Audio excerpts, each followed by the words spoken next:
8. 침묵. 마음의 파동은 침묵에게 그렇게도 많은 것을 요구하건만 침묵은 대꾸하는 법이 없어서 어떠한 대답도 논쟁도 하지 않네. 침묵은 모든 생각에, 모든 느낌에, 모든 순간에 숨겨진 저자. 침묵.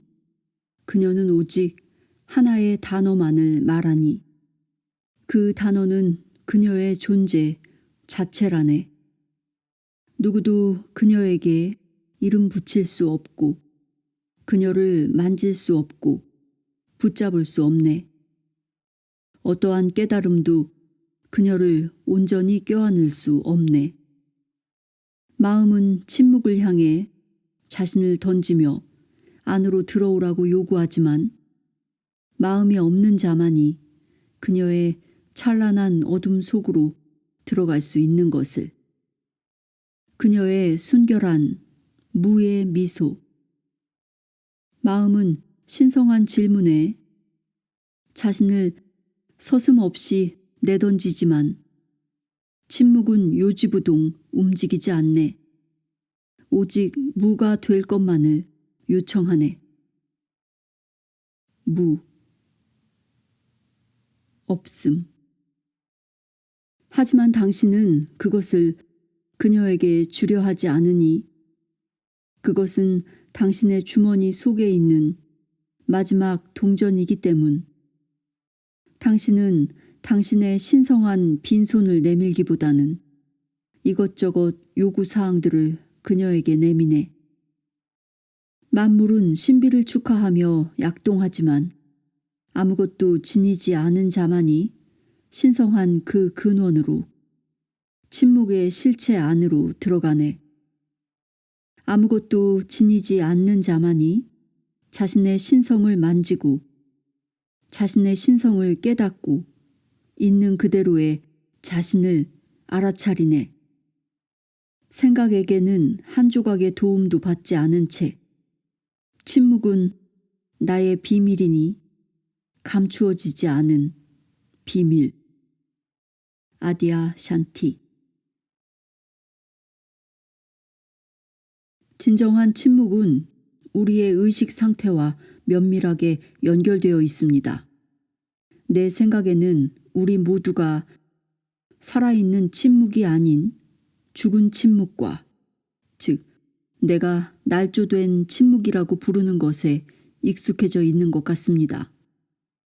명상 모임에 참가하는 사람들의 대다수는 이런 날조된 침묵을 경험했을 것입니다. 날조된 침묵은 마음의 조작에서 생기는 것입니다.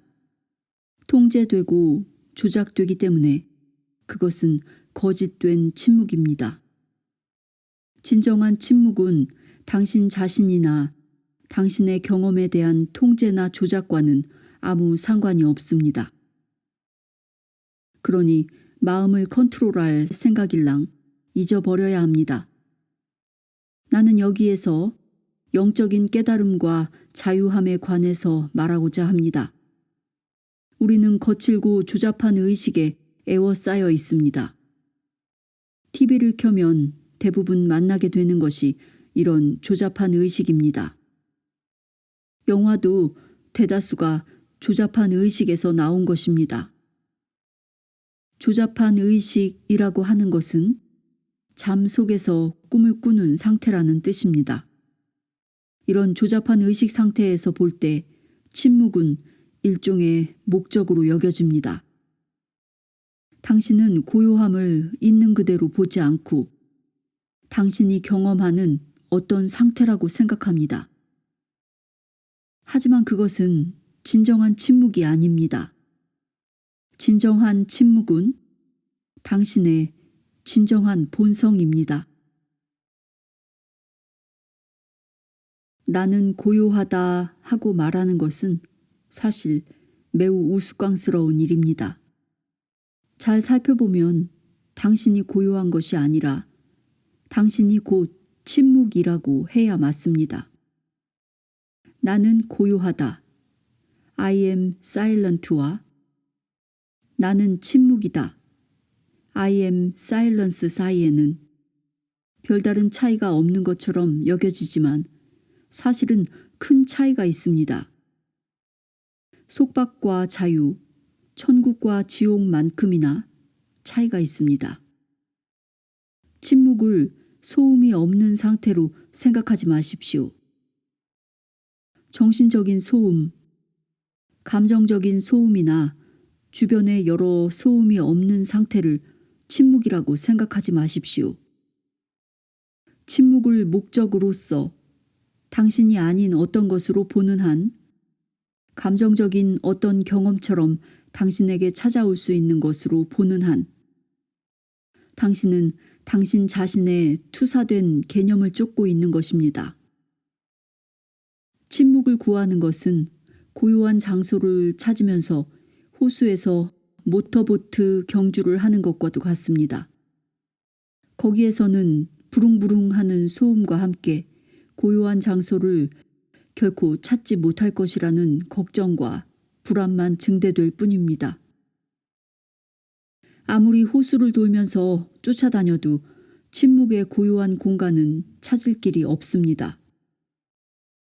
당신이 해야 할 일은 속도를 늦추고 시동을 끈 채로 거기에 그저 가만히 있는 것입니다.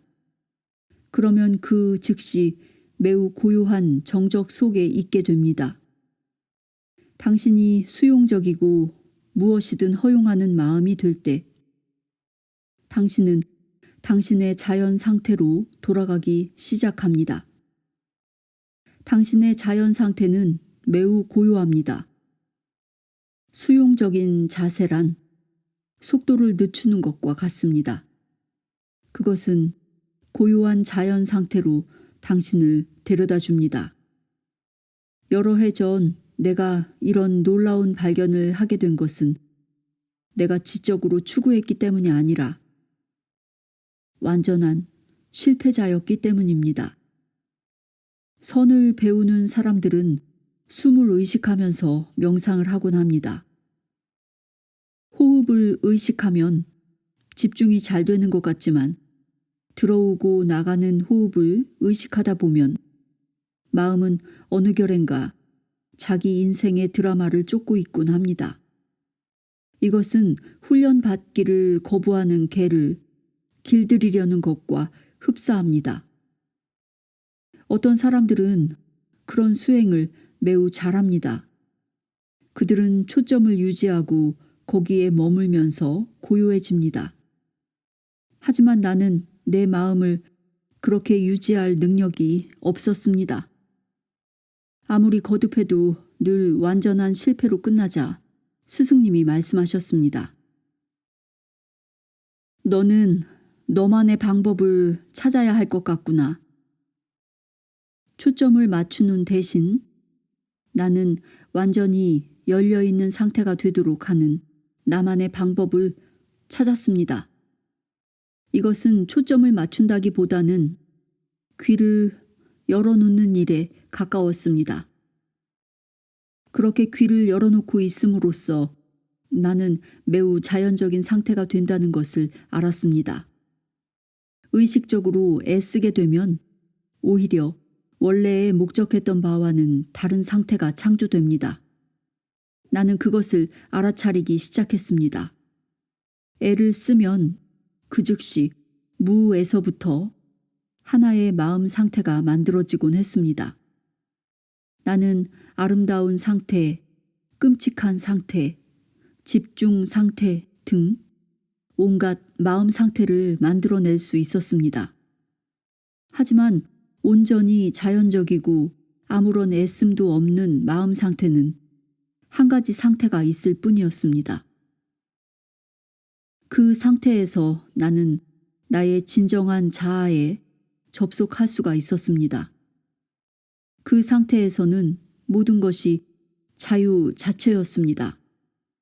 이 상태는 본질상 아무런 노력을 하지 않아도 주어지는 무엇이었습니다. 유지해야 할 필요성도 없는 무엇이었습니다. 집중에 의해 도달하는 고요한 마음은 결국 무디고 자유롭지 못한 마음 상태로 끝나고 맙니다. 마음이 고요해지면 고요하다고 느끼고 좋은 기분이 되지만 그것이 자유로운 마음인 것은 아닙니다. 그 상태에서는 자유를 느낄 수 없습니다. 집중을 통해 명상하는 법을 터득했을 때 얻는 마음의 평화 상태를 경험하고 나면 당신은 스승에게 말할 것입니다. 나는 평화를 찾았습니다. 하지만 명상을 멈추면 곧 예전과 똑같은 상태로 떨어지고 맙니다. 이런 발언이야말로 당신이 하고 있는 명상이 어떤 종류인지를 잘 나타내 줍니다. 당신은 당신의 경험을 컨트롤하고 있는 것입니다. 잠자리에서 일어나 하루 일과를 시작하고 다른 일들에 열중하게 되면 당신은 집중할 수가 없게 되고 그러면 마음의 평화는 간 곳이 없게 되어버립니다. 당신이 명상 중에 경험한 평화는 애써 만들어진 것이었기 때문입니다. 영적인 자기 탐구 수행의 대부분은 이런 침묵 속으로 수행자 자신을 데려가기 위해서입니다. 나는 누구인가를 묻고 당신이 자기 자신에게 정직하다면 당신은 그러한 물음이 즉각 당신을 침묵으로 다시 데려가 준다는 것을 알아차릴 것입니다. 뇌는 그 대답을 갖고 있지 못하고 그러면 돌연 침묵이 거기에 존재합니다. 그런 질문을 제기하는 것은 당신 자신을 그런 날조되지 않은 침묵의 상태로 데려가기 위함입니다. 거기에서는 생각을 하려 하거나 거기에 해당하는 올바른 정서적 경험을 구하면 실패하고 맙니다. 나는 누구인가? 혹은 진리가 무엇이냐라고 물을 때 당신은 이러한 탐구가 당신을 즉각 고요함으로 데려가 준다는 것을 알아차릴 것입니다. 하지만 대다수 사람들은 쉽사리 고요해지지 못합니다. 심각한 저항을 경험하곤 합니다. 당신에게 만약 그런 저항이 걸린다면 당신은 고요한 상태로 돌아가려고 하자마자 뜨겁게 달구어진 프라이팬에 물방울을 떨어뜨리는 것 같은 상태가 될 것입니다. 마음은 무엇인가 다른 것을 뭔가 개념적인 대답이나 이미지를 찾아 헤매느라 튀어오릅니다. 자연적이고 자발적이고 통제되지 않은 고요함은 가슴에서 우러난 것으로 풍부하고도 광대합니다. 컨트롤된 고요함은 좁고 무딥니다. 컨트롤되지 않은 고요함 속에서 당신은 열려있고 수용적이고 스스로에게 짐을 지우지 않습니다. 자연히 당신 자신의 진정한 본성으로 돌아가게 됩니다. 당신의 진정한 본성은 고요하지 않습니다. 고요 자체입니다. 무라고 불릴 수도 있을 것입니다. 당신이 진정한 고요함에 이르게 될 때 당신은 고요함을 초월하게 됩니다. 소음의 반대편에 있는 고요함은 진정한 고요함이 아닙니다. 진정한 고요의 상태에서는 드릴로 바위를 뚫는 소리를 들으면서도 그것을 고요함이라고 할 수 있습니다. 아무리 시끄러운 소리도 그것은 그저 고요함이 일시적으로 어떤 형태를 취하고 있는 것입니다. 진정한 고요함은 만물을 포용합니다. 고요함이 어떤 것이라는 이원적인 개념을 초월합니다. 진정한 고요함으로 들어가면 우리는 그 고요함이 동작이나 움직임과 분리되어 있지 않다는 것을 알아차립니다. 명상을 하고 난 후 자리에서 일어나 하루 일과를 시작하면서 경이로운 이 고요함을 나는 왜 유지할 수 없는 것일까라고 의구심을 갖게 된다면 그것은 컨트롤된 고요함을 경험했기 때문입니다. 자연적이고 통제되지 않은 고요함을 경험한 것이 아닌 것입니다. 참된 고요함 속으로 다시 들어가 쉬게 되면 당신의 몸은 일어나 움직이면서도 고요함 자체가 움직이고 있다고 느낄 것입니다. 당신 자신의 진정한 본성으로 돌아가는 것을 스스로에게 허용할 때 당신은 고요함 속에서 어떠한 특별한 일도 일어나기를 원하지 않을 것입니다. 사람들은 고요해질 때마다 무슨 일인가가 일어나기를 기다리곤 합니다. 그럼으로써 그들은 마음을 내려놓지 못하고 주변을 헤매고 방황하면서 선 헤엄을 치게 됩니다. 어떤 일도 일어나기를 기다리지 않을 때 당신은 자연 상태로 가라앉게 되고 당신 자신의 존재의 근원으로 깊이 들어가게 됩니다. 매우 고요해진 그때만이 당신은 신성한 현존을 느끼기 시작합니다. 이런 고요 속에서는 현존의 실체가 만져질 것만 같습니다. 이것이 바로 내가 죽은 고요가 아니라고 말하는 이유입니다. 당신은 일종의 살아있는 실체를 느낄 수 있습니다. 그것은 당신의 몸 안에 또 밖에 존재하는 실체입니다. 그 존재는 어디에나 스며들어 있습니다. 당신은 뭔가 거대한 실체를 당신의 머리를 충격적으로 때려줄 어떤 실체를 찾아 헤매고 있을지도 모릅니다. 하지만 그런 일은 일어나지 않을 것입니다. 진정한 고요함은 밝음입니다. 당신은 밝음을 느낍니다. 거기에는 살아있다는 깊은 자각이, 깨어나 있다는 생생한 자각이 있습니다. 당신이 고요해지면 당신은 자기 자신을 쉬게 하여 그 순간과 더불어 함께 숨을 쉽니다. 당신의 진정한 본성과 함께합니다. 이런 일이 일어날 때 당신은 모든 경험을 온 몸과 마음과 영혼으로 하게 됩니다. 경험의 어떤 부분도 피하지 않습니다. 피할 수도 없습니다. 어떤 기분을 느끼지 않기 위해 도피하는 마음에서 고요함을 추구한다면 진정한 고요함을 경험할 수 없습니다. 고요함이나 신성한 현존 상태에서는 아무것도 걸친 것 없이 벌거벗은 것이나 마찬가지여서 우리로 하여금 어떠한 경험도 어떠한 사건도 그 어떤 것도 피할 수가 없게 합니다. 감각을 마비시키는 고요함을 경험함으로써 어떤 일들을 피할 수 있을지도 모르지만 우리의 진정한 본성인 고요함 안에서는 경험의 어떤 부분도 피할 수가 없습니다. 모든 것이 여기에 기다리면서 존재합니다. 이러한 진정한 본성의 회귀를 마치 전쟁터처럼 묘사하는 많은 이야기들이 있습니다. 이런 회귀 자체를 원하지 않는 무엇이 우리 주변에 널려있기라도 한 것처럼 묘사하는 많은 신화들이 창조되고 있고 꼬리를 물고 이어지고 있습니다.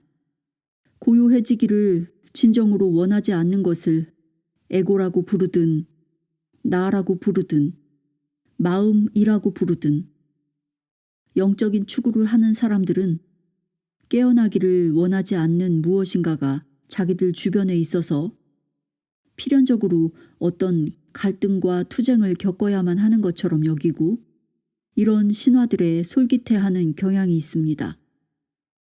우리가 진실로 고요해질 때 우리는 이것이 전적으로 넌센스임을 알아차릴 수 있습니다. 공한 마음에서 생각이 일어나서 그것을 진짜라고 받아들일 때만이 우리 마음 속에서는 전투가 벌어집니다. 하지만 우리는 그것이 진짜가 아님을 확연하게 알아차릴 수 있습니다. 그것은 단지 생각이 자발적으로 일어나는 것일 뿐입니다. 우리가 그것을 믿지 않는 한, 그것을 영적인 구도자의 영웅적인 투쟁의 역사로 받아들이지 않는 한, 그것은 진실이 될 수 없습니다. 우리 자신이 구도자의 투쟁에 참여하는 순간, 우리는 이미 그 전쟁에서 진 것입니다.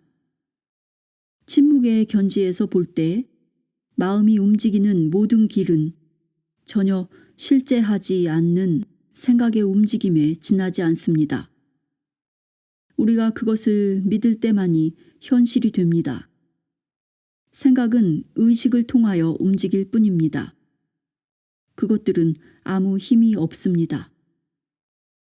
우리가 그것을 움켜쥐고 믿음의 힘으로 그것을 수태시키지 않는 한 그것들은 결코 현실에 안착할 수 없습니다. 침묵으로 들어가는 유일한 길은 침묵 자체의 문법에 따르는 것입니다. 무언가를 가지고서는 거기에 들어갈 수가 없습니다. 오직 무만을 지닐 수 있습니다. 아무개라는 정체성을 가지고서는 거기에 들어갈 수가 없습니다. 허공 같은 사람만이 들어갈 수 있습니다. 그렇게만 하면 들어가는 건 아주 쉽습니다. 하지만 허공 같은 사람이 되려면 우리는 아주 비싼 대가를 치러야 합니다. 무야말로 우리가 지닐 수 있는 지고의 성스러운 필수품입니다. 이것을 구입하려면 우리의 사상과 믿음, 마음, 몸, 가슴, 우리의 혼까지도 다 내주어야 합니다. 우리에게는 이제 무만이 남게 됩니다.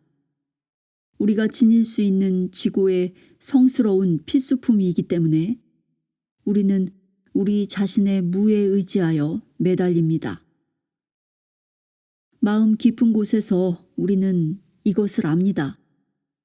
무만이 침묵으로 들어갑니다. 무만이 안으로 들어갈 수 있는 유일한 것입니다. 우리의 나머지 정체성들은 문 없는 문 앞에서 여지없이 내팽개쳐집니다.